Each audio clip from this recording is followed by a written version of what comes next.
Selanjutnya, kalau sudah nanti dikerjakan, ayo berlatihnya. Ananda buka kembali halaman 4 tentang ide pokok.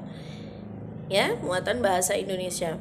Jadi anak bunda, kita sering jumpai kan banyak teks-teks bacaan di majalah maupun di koran atau di buku seperti ini ya.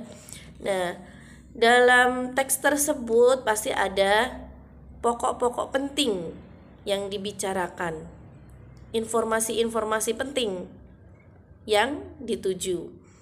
Ide pokok itu adalah gagasan utama dalam satu paragraf.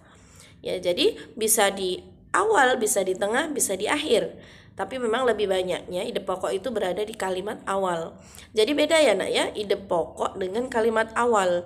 Jadi ide pokok itu bukan kalimat awal dari suatu paragraf. Contohnya nih, bacaan tentang gurita halaman 5. Gurita merupakan salah satu jenis hewan tidak bertulang belakang yang dikenal sebagai hewan yang cerdik dan pintar. Hal itu karena seekor gurita memiliki daya ingat yang cukup kuat. Gurita dapat memecahkan masalah yang dialaminya lebih cepat dengan cara mengingat pengalamannya ketika memecahkan masalah yang sama. Selain itu, gurita juga dikenal sebagai perenang yang cukup cepat. Gurita menggunakan gerakan pendorong jet untuk bergerak cepat dan berenang jarak jauh. Sumber Bravo volume 52 dengan penyesuaian. Ini satu paragraf. Nah, dalam satu paragraf ini ada ide pokoknya. Ide pokok biasanya berada di kalimat awal. Karena apa? Kalimat selanjutnya itu adalah penjelasan. Kalimat awal itu adalah kalimat pembukanya. Sekarang kita lihat, gurita merupakan salah satu jenis hewan tidak bertulang belakang yang dikenal sebagai hewan yang cerdik dan pintar. Jadi ide pokok dari kalimat awal ini apa?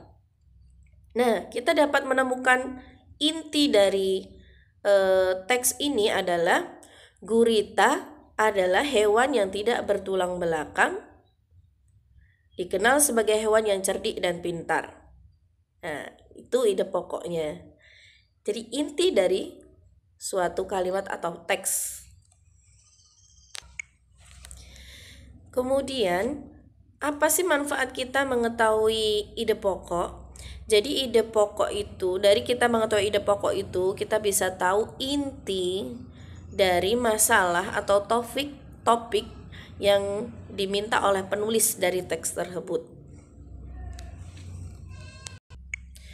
Jadi ingat ya nak ya, suatu teks itu ada ide pokoknya, ada kalimat utamanya, ada kalimat penjelasnya. Dari kita tahu ide pokok dari suatu bacaan tersebut, maka kita akan lebih memahami apa sih maksud dari bacaan yang kita baca atau dari bacaan yang ditulis oleh penulis.